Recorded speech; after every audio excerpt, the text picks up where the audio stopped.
ہمیں اس طرح کی باتیں نہیں سوچنی چاہیے. بالکل. اچھا لگائی صاحب، یہ جو ویکسینیشن کی قلت ہوئی ہے اس پر اپوزیشن حکومت کو نااہل کہہ رہی ہے حکومت کی نااہلی ہے کہ ویکسینیشن کی قلت ہو گئی ہے. واقعی حکومت کی اس کو نااہلی سمجھا جائے؟ یہ حکومت یہ آج کا دن کا ناغہ ہوا لوگوں کو اس بات، بلکہ کل جھگڑے ہوئے پنجاب کے اندر لاہور میں جو ہے اس طرح کے واقعات ہوئے جس سے لوگوں کی ناراضگی اور خفگی ظاہر ہوئی ہے. حکومت کو بر وقت چیزیں کرنی چاہیے اور یہ صحیح بات ہے کہ حکومت یہ نہیں کر سکتی ہے کہ جناب جس کی کل تاریخیں تھیں، میرے ایک دوست کی بھی تھی، بہت سے لوگوں کی تھیں، کل جن نے آج لگوانی تھی کل لگوانی تھی، نہیں لگوا پائے ہیں. تو حکومت کو اس کا تو بندوبست بر وقت کرنا چاہیے. کیونکہ یہ بھی بات کہی جا رہی ہے کہ اگر دوسری ڈوز ٹائم پر نہ لگے تو جو پہلی ڈوز لگوائی ہے اس کا اثر بھی ختم ہو سکتا ہے. اس کا اثر اتنی جلدی ختم نہیں ہوگا، لیکن بہرحال جلد لگنی چاہیے. جلد لگنی چاہیے، جو ڈیٹ ہے، جو فکس ڈیٹ ہے اسی کے اوپر لگنی چاہیے. سمجھتی ہیں بالکل. اچھا لگائی صاحب، کل سے پرائمری سکولز بھی دوبارہ سے کھل رہے ہیں سندھ میں، تو اس کا مطلب یہی ہے کہ کرونا وائرس پر کافی حد تک سندھ میں قابو پا لیا گیا ہے؟ اگر یہ تو اچھی بات ہے پرائمری اسکول کھل رہے ہیں. ہم نے کل بھی بات کی تھی. پرائمری اسکول ظاہر ہے وہ کم ایج کے بچے ہیں، 10 سال سے کم عمر کے بچے پرائمری اسکولز میں جاتے ہیں. پرائمری اسکول کھل رہے ہیں، کاروبار کھلے ہوئے ہیں، ہوٹلز کھلے ہوئے ہیں، شادی ہال بند ہیں. ہمیں تو یہ سمجھ میں نہیں آتی یہ حکومت کی ٹک کون سی ہے. میرے خیال میں تمام چیزوں کو ایک راستہ بول لینا چاہیے اور کھولنا چاہیے، لیکن سب کے لیے لازم ہونا چاہیے کہ وہ ایس او پیز کی پاسداری کریں اور ایس او پیز کا خیال رکھتے ہوئے وہ اسکولوں میں جائیں بچے تو، وہ اگر شادی ہالز میں جائیں تو، اگر وہ شاپنگ کے لیے جائیں تو، سب کے پاس یہ انتظام ہونا چاہیے کہ وہ ایس او پیز کی پوری عمل درآمد کریں. بالکل. اچھا، شادی ہالز ایسوسی ایشن نے تو اعلان کر دیا ہے کہ کل سے شادی ہالز کھلیں گے باقاعدہ.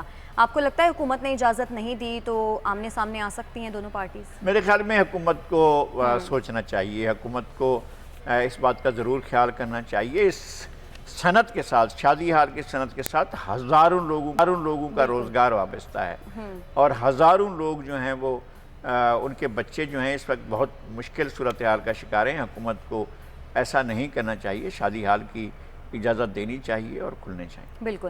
اچھا لگائی صاحب، اب ایک اور اہم معاملے کی بات کر لیتے ہیں. شہباز شریف صاحب نے آل پارٹیز کانفرنس بلانے کا اعلان کیا ہے. مولانا فضل الرحمان اور بلاول بھٹو زرداری سے بھی بات کی، انہوں نے بھی حمایت کی اس تجویز کی.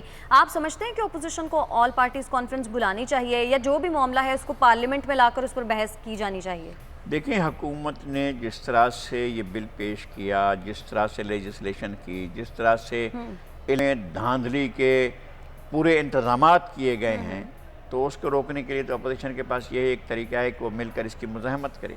اگر اپوزیشن تقسیم رہتی ہے، اگر اپوزیشن اس کی وہ نہیں روک سکتی ہے، مزاحمت نہیں کرتی ہے، تو پھر حکومت کو منمانی کرنے کا موقع ملے گا اور الیکشن چوری ہو جائیں گے.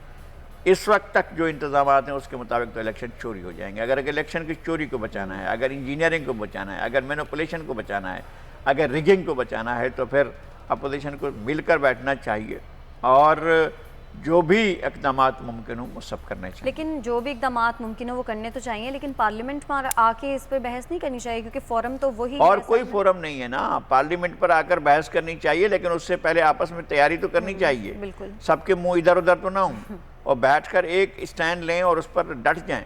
الیکشن کمیشن نے بتا دیا ہے کہ جناب آپ نے کتنے اس میں چھوڑ دیے ہیں، دھاندلی کے انتظامات کیے گئے ہیں.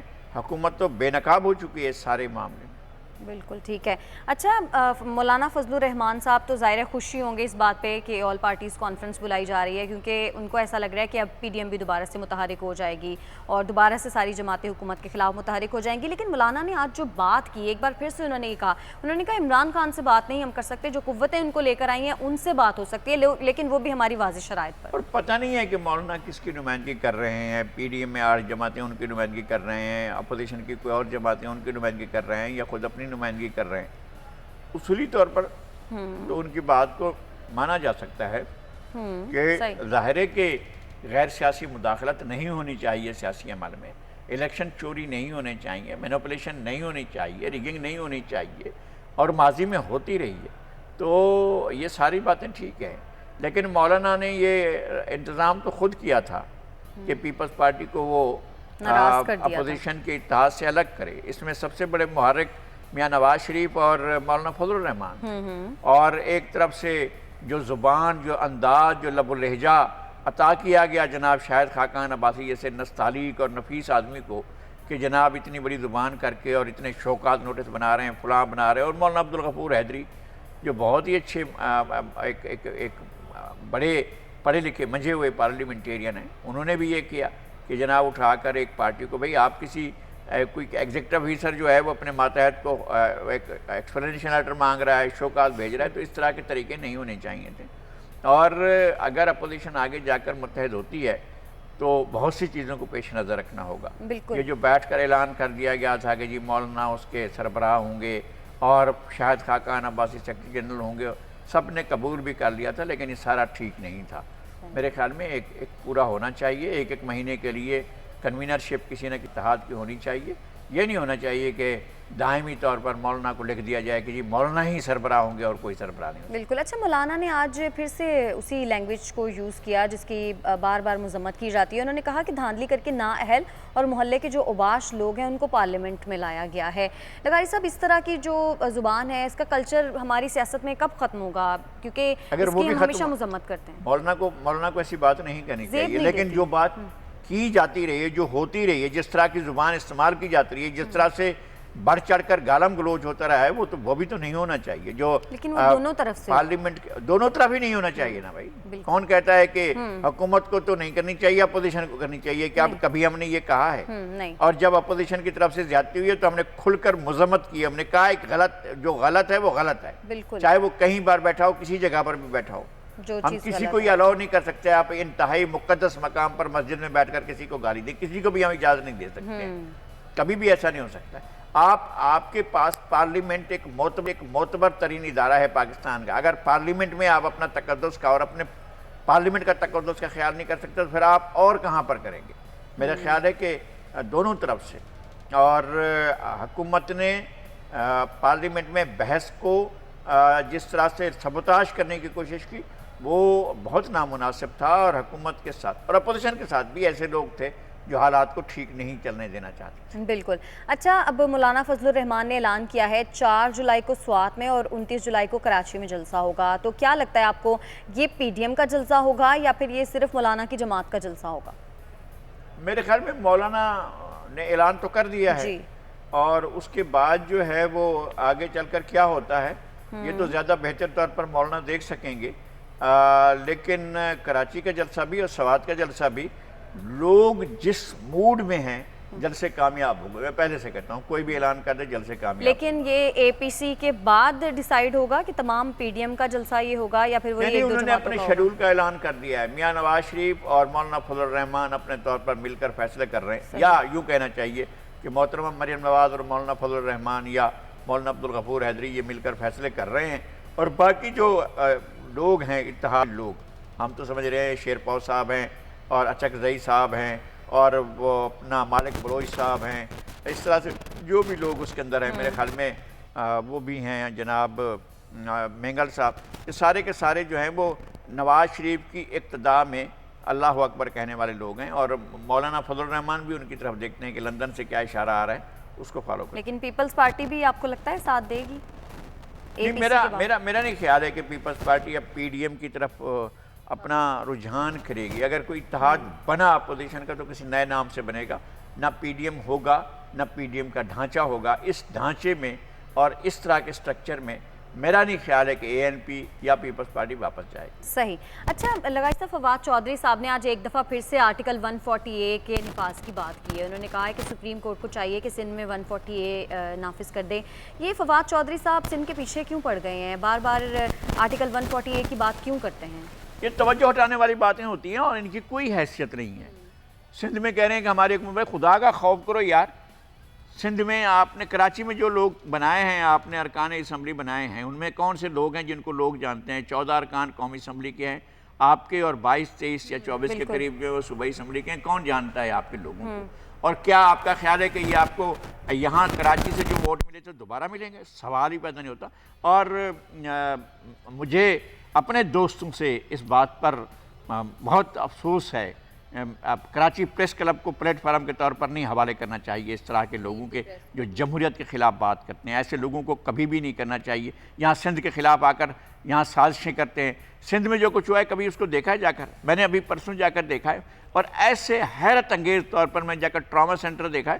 آپ عجوبہ روزگار ایک چیز ہے بھائی، یہ ایک اسٹیٹ آف آرٹ ہے یہاں پر، جس طرح سے لوگوں کو طبی سہولتیں جاتی ہیں، جس طرح سے دیوان وہ جو ہے اپنا سندھ یوریولوجی انسٹیٹیوٹ آف ٹرانسپلانٹیشن، وہ جا کر دیکھیں تو صحیح، آپ نیشنل انسٹیٹیوٹ آف کارڈیوواسکولر جا کر دیکھیں تو صحیح، ایک گمبٹ کا جو ٹرانسپلانٹیشن پلاٹ ہے وہ دیکھیں تو صحیح، سندھ میں جو ہے آپ کو ہر شہر میں مل جائے گا کارڈیولوجی کا، سندھ میں کارڈیولوجی کا مسئلہ ہو تو فوراً لوگ پہنچ سکتے ہیں، 1 گھنٹے کی ڈرائیو پر وہ کسی بھی جگہ سے وہ پہنچ سکتے ہیں اپنے ریلیف کے لیے۔ یہاں پورے خیبر پختونخوا میں 1 ڈاکٹر ہے، ہمارے یہاں اس طرح کے سینکڑوں نہیں ہزاروں ڈاکٹر ہوں گے جو کارڈیو کے کام پر لگے ہوئے، اور ان کو جو ہے وہ ابھی بھی اس بات سے وہ ہوتا ہے کہ جناب یہ سمجھتے ہیں کہ سندھ میں کچھ بھی نہیں ہو رہا ہے، پروپیگنڈا زیادہ ہو رہا ہے۔ بالکل، مرتضیٰ وہاب صاحب نے جس طرح سے بات کی، انہوں نے کہا یہ پہلا وفاقی وزیر ہے جس کا فوکس صرف اور صرف ایک ہی صوبہ ہے، تو بات تو ان کی صحیح ہے، پنجاب میں بھی پھر 140A کا نفاذ ہونا چاہیے اگر اس طرح کی بات ہے۔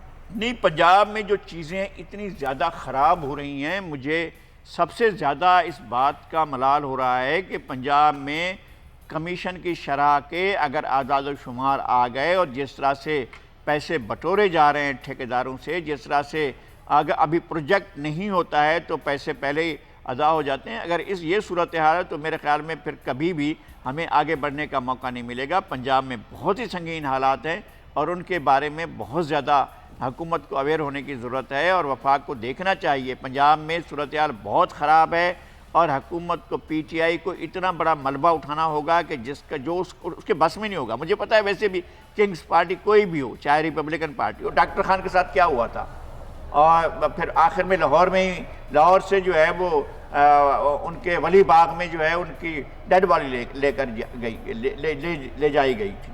یہ لوگ جب ناراض ہوتے ہیں تو اس طرح کی صورتحال پیدا ہوتی ہے۔ میں کہتا ہوں کہ اللہ نہ کرے کہ پنجاب میں حالات بگڑیں یا لوگ کسی پر حملہ کریں، لیکن پنجاب میں حالات بالکل ٹھیک نہیں ہیں، اور نہ تو سرائکی بیلٹ میں اور نہ ہی سینٹرل پنجاب میں حالات بالکل خراب ہیں، اور پٹھوار کے علاقے میں بھی حالات ٹھیک نہیں ہیں۔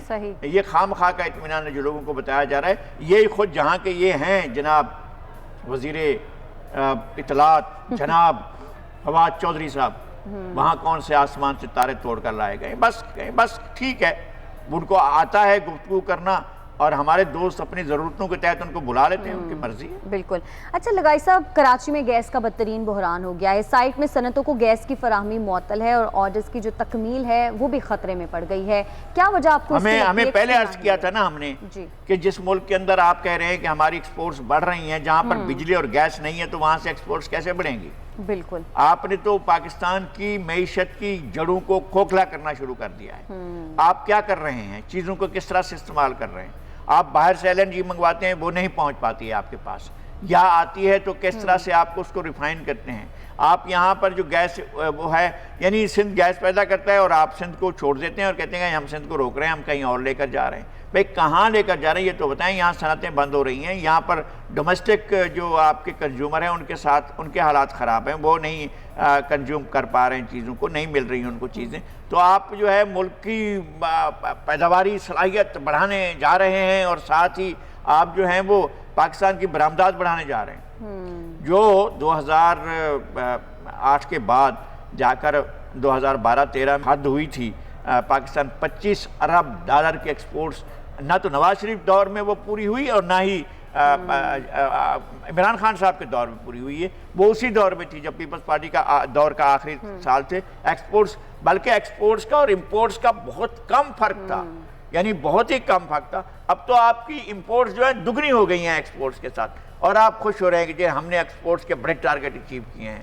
تو ٹارگٹ کس لیے اچیو کیا وہ بھی ایک کہانی ہے، اور آگے آپ کے ساتھ کیا ہونا ہے وہ بھی ایک کہانی۔ بالکل، یہ جو آپ بات کریں اسی کی ایک نشاندہی لگائی صاحب کروں، زرعی ملک ہونے کے باوجود جو اجناس کی درآمدات ہیں اس میں 24% اضافہ ہوا ہے۔ ہاں، یہ لیں، آپ چینی منگواتے ہیں، آپ جو ہے وہ آٹا منگواتے ہیں، جس ملک میں آٹا منگوایا جاتا ہو، مجھے اچھی طرح سے یاد ہے کہ 30-40 سال پہلے سعودی عرب اور کئی ملکوں کو ہم گندم برآمد کیا کرتے تھے، اب سعودی عرب خود گندم ایکسپورٹ کر رہا ہے۔ بالکل، جس کے پاس گندم نہیں ہوتی تھی، جو گندم کاشت نہیں کرتا تھا، اس کے پاس سے ایکسپورٹ ہو رہا ہے، اور پاکستان گندم امپورٹ کر رہا ہے۔ تاریخ کی ستم ظریفی ہے اور ہمارے حکمرانوں کی یہ جو کوتاہ بینی ہے، کوتاہ چشمی ہے، وہ یہاں تک جا پہنچی۔ بالکل، اور جولائی سے مئی کے دوران جو اعداد و شمار ہے ان کے مطابق 86 ارب روپے کی چائے کی پتی درآمد کی گئی۔ جی لیجیے آپ، یہ ہے ہمارے حکمرانوں کی کامیابیاں جن کے ڈنکے بجائے جا رہے ہیں، اور یہ ڈنکے ان کو نظر نہیں آ رہے ہیں جو یہاں پر آ کر ہمارے کراچی پریس کلب میں لوگوں کو خطاب کرتے ہیں۔ اور صرف یہ نہیں، 99 ارب روپے کی مختلف دالیں بھی درآمد کی گئی ہیں۔ اس کے علاوہ جو خشک میوہ جات ہے وہ بھی 12 ارب کے درآمد کیے گئے ہیں، اور یہ ہم زرعی ملک ہیں۔ ہم زرعی ملک ہیں، اور یہ ہمارے یہاں سب سے زیادہ جو ہے یہ ساری چیزیں پیدا ہوتی ہیں۔ تو آپ کر کے رہے ہیں، مجھے یہ لگتا ہے کہ آپ زرعی سیکٹر کو تباہ، اور انڈسٹری سیکٹر کو بھی تباہ کر رہے ہیں۔ آپ کے پاس سروسز سیکٹر ہے جس کے تحت آپ جو ہے بس خدمات جو ہے انجام دیں اور اس کے پیسے لیں، پر آپ کے جو دونوں بنیادی پروٹیکٹیو سیکٹرز ہیں، ایگریکلچر کا اور اپنا انڈسٹری کا، وہ تو کلیپس کر رہا ہے نا۔ اور آپ کیا اب تو آپ کی جو لوگوں نے پہلے سے بکنگ کر رکھی ہے کہ ہم نے پہنچانا ہے، ایکسپورٹ کرنا ہے، وہ بھی پورے کرتا نظر نہیں آ رہا ہے کہ آپ کے ایکسپورٹ جو ہے وہاں پہنچیں گے۔ ہمیں یہ خدشات تھے، اس بجٹ کے آنے کے بعد تو صورتحال اور سنگین ہو گئی ہے۔ آپ دیکھیں گے کاسٹ آف پروڈکشن کیسے بڑھے گی، ڈیزل اور پیٹرول مہنگا ہوگا تو زراعت میں اور صنعت میں دونوں چیزوں میں مہنگائی آئے گی نا۔ اگر آپ کی کاسٹ آف پروڈکشن ایک ہے، اگر یہاں پر 50 روپے کا تیار ہوگا اور بنگلہ دیش میں جو ہے وہ 15 روپے کا تیار ہوگا، تو مارکیٹ میں وہ جائے گا، یہ جائے گا، یا اس کا آدمی ایکسپورٹ کرے گا یا یہاں کا ایکسپورٹ کرے گا۔ مارکیٹ میں تو اس کی قیمت 40 روپے نہیں ہوگی، اور آپ 50 روپے میں بنا رہے ہیں تو ایکسپورٹ کیا کریں گے بھائی؟ بالکل صحیح۔ جب آپ کی قیمت، آپ بجلی کی قیمت نہیں بڑھائیں گے لیکن پیٹرول کی بڑھا دیں گے، ڈیزل کی بڑھا دیں گے، اور کان کو ادھر سے نہیں پکڑیں گے، ہم ہاتھ گھما کر ادھر سے جا کر پکڑیں گے۔ بالکل، چلیں ہمیں بریک لینی ہے، اور ناظرین بریک سے جب ہم واپس آئیں گے تو کچھ بات کر لیں گے۔ وزیراعظم پاکستان عمران خان نے جو انٹرویو دیا ہے وہ پاکستانی وقت کے مطابق پیر کی صبح 3 بجے نشر ہوگا، اور یہ امریکی ٹی وی کو وزیراعظم نے انٹرویو دیا تھا، اور اس میں وزیراعظم نے واضح طور پر یہ بتایا تھا کہ امریکہ کو افغانستان میں کارروائی کے لیے پاکستانی اڈے استعمال کرنے کی ہرگز اجازت نہیں دیں گے۔ اس پہ بات کریں گے، ساتھ رہیے گا۔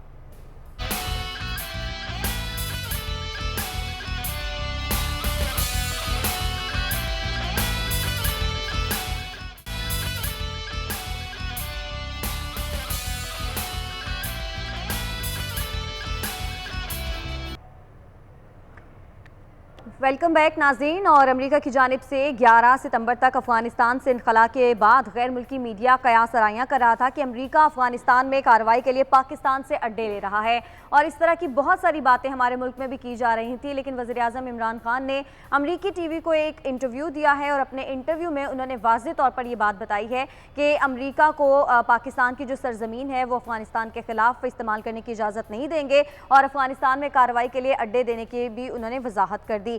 وزیر اعظم کا جو انٹرویو ہے یہ پیر کی صبح پاکستانی وقت کے مطابق دوپہر 3 بجے بلکہ صبح 3 بجے، یعنی کہ جو اتوار اور پیر کی درمیانی رات ہے اس میں 3 بجے نشر ہوگا۔ تو شہباز گل صاحب نے، لغاری صاحب، ٹویٹر میں یہ بات بتا بھی دی ہے، ٹویٹر پیغام کے ذریعے، تو وہ لوگ جو بات کر رہے تھے، منسوب کر رہے تھے وزیر اعظم سے یہ باتیں کہ شاید وزیر اعظم نے یہ بات کی ہے، تو اب جب وہ انٹرویو دیکھیں گے تو قیاس آرائیاں دور ہو جائیں گی آپ کے خیال میں؟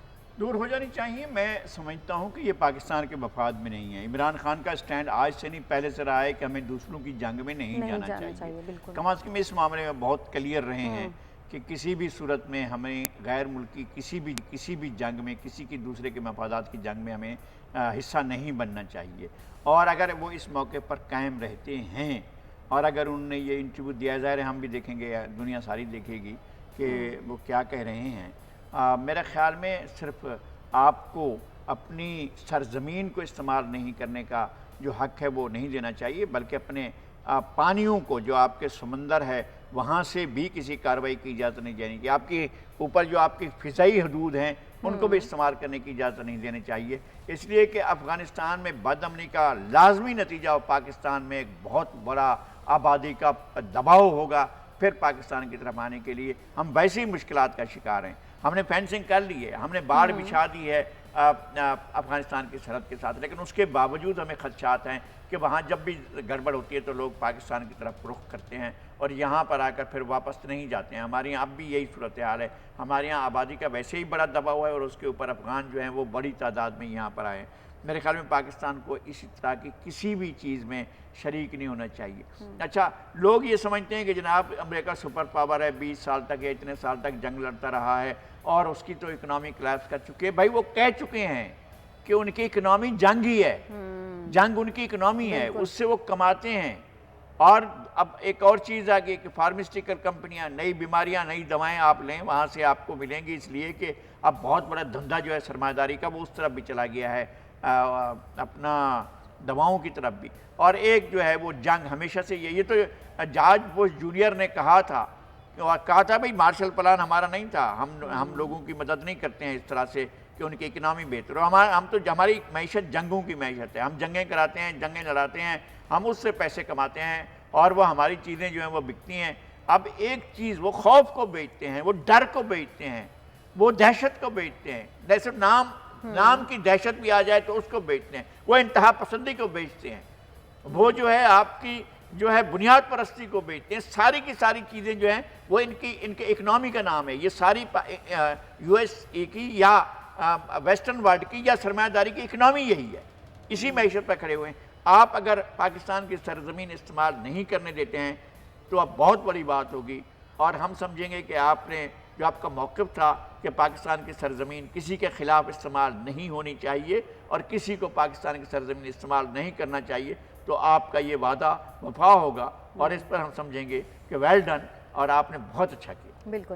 اچھا لگائی صاحب، کلبھوشن کیس کی بھارت چاہ کیا رہا ہے؟ پاکستان نے تو کونسلر رسائی دے دی، بل بھی پارلیمان سے منظور ہو گیا، لیکن اس بل اور اس قرارداد کے اوپر بھارت کے اندر مسلسل جو عالمی عدالت ہے اس کے خلاف حرزہ سرائی کی جا رہی ہے۔ اب ترجمان دفتر خارجہ نے بھی اس بات کی وضاحت کر دی ہے، لیکن بھارت آخر چاہ کیا رہا ہے اس معاملے پر؟ بھارت چاہ رہا ہے کہ وہ کسی بھی طریقے سے کلبھوشن کا مسئلہ واپس انٹرنیشنل کورٹ آف جسٹس میں لے جائے۔ صحیح۔ پاکستان نے یہ انتظام کیا ہے کہ بھئی آپ کیا چاہتے تھے، فیملی ملے؟ جی ملے، ملوا دی انہوں نے۔ کون سا رسائی ہو؟ ایک دفعہ نہیں، پاکستان نے کئی دفعہ کون سا رسائی دی۔ انہوں نے کہا جی اپیل کا حق ہونا چاہیے، انہوں نے کہا لو اپیل کا حق بھی ہونا چاہیے۔ اگرچہ ملٹری کورٹ سے سپیریئر جوڈیشری میں ہمارے کیسز جاتے ہیں یا نہیں جاتے ہیں، ہم جب لوگوں کا کورٹ مارشل ہوتا ہے کیا ہمارے لوگوں کے کیسز جو ہیں وہ جاتے ہیں، یا ہمارے یہاں جو ملٹری کورٹس بنی تھیں کیا ان کو ہماری اعلیٰ عدلیہ کو اس کے ریویو کا حق تھا یا نہیں تھا؟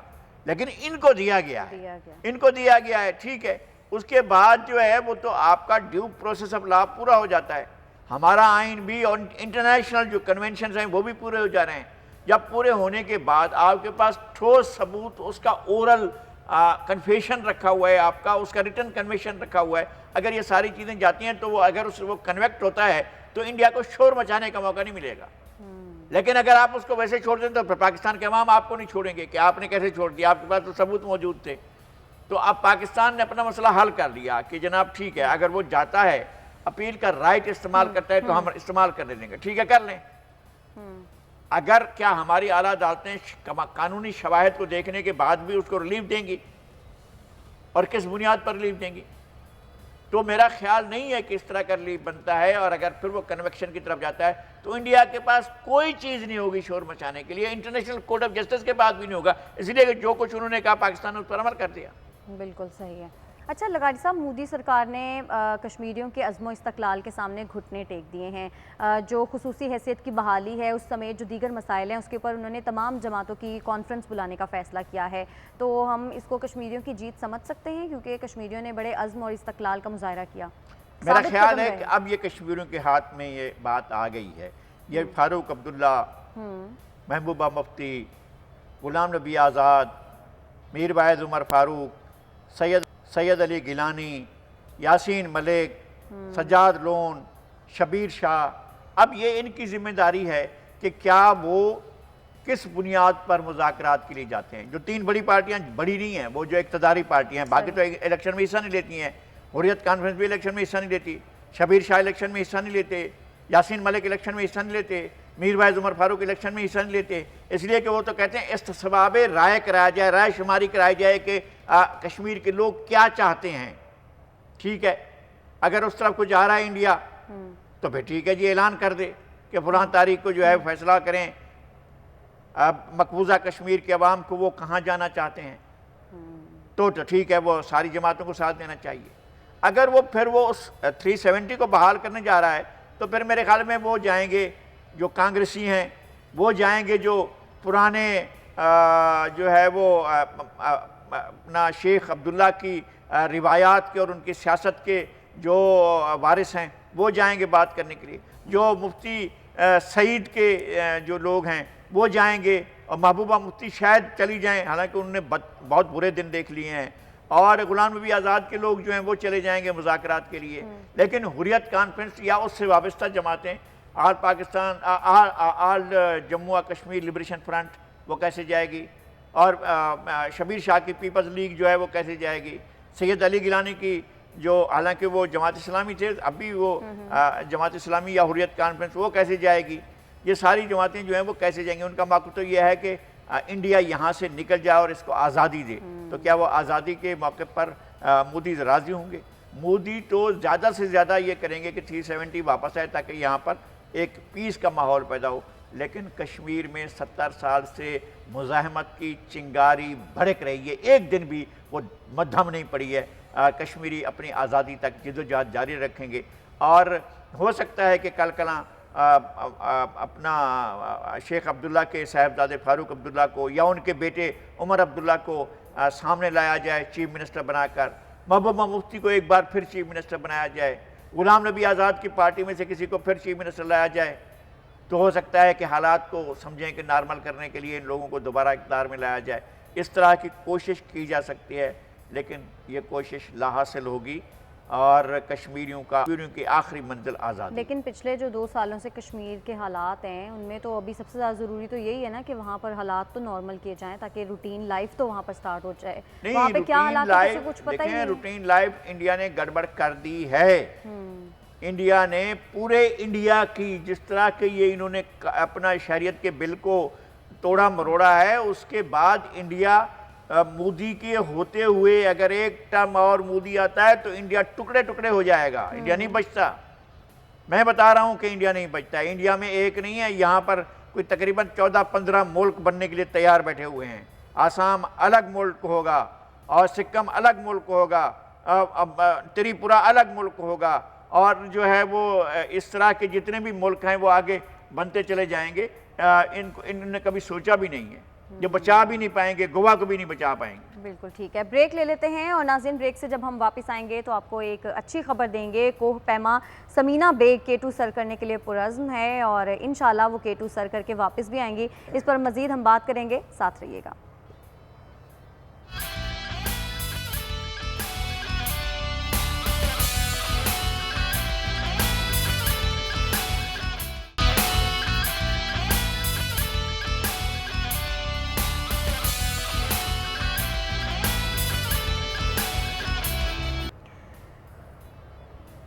ویلکم بیک ناظرین۔ پاکستانی کوہ پیما سمینہ بیگ K2 سر کرنے کے لیے پرعزم ہے۔ 6 رکنی ٹیم کے ہمراہ وہ مہم جوئی کا انہوں نے آغاز کر دیا ہے۔ 6 دن کی مسافت کے بعد وہ بیس کیمپ پہنچیں گی۔ لغاری صاحب، ابھی کا جو موسم ہے اس لحاظ سے آپ کیا سمجھتے ہیں؟ K2 سر کرنا ویسے تو ظاہر مشکل ہے، لیکن موسم کے اعتبار سے یہ والا موسم زیادہ صحیح ہے یا پھر سردیاں زیادہ ٹھیک رہتی ہیں؟ نہیں، یہ تو ظاہر ہے گرم موسم ہے۔ گرم موسم کے اندر کلائمیٹ چینج ہوتا رہتا ہے، طوفان بھی آتے رہتے ہیں، بارشیں بھی ہوتی رہتی ہیں، اور ٹمپریچر جو ہے وہ بھی فلیکچویٹ کرتا رہتا ہے، تو اس طرح سے ہوتا ہے، سلائڈز بھی پڑ سکتی ہیں، یہ سارا کچھ ہوتا ہے۔ اس کے باوجود پرعزم لوگ جاتے ہیں، اور بیس کیمپ سے پھر آگے جب پڑھتے ہیں، دیکھیں جب بھی K2 کو سر کرنے کی بات کبھی بھی ہوگی تو ہمیں محمد علی صدپارہ کی یاد آئے گی۔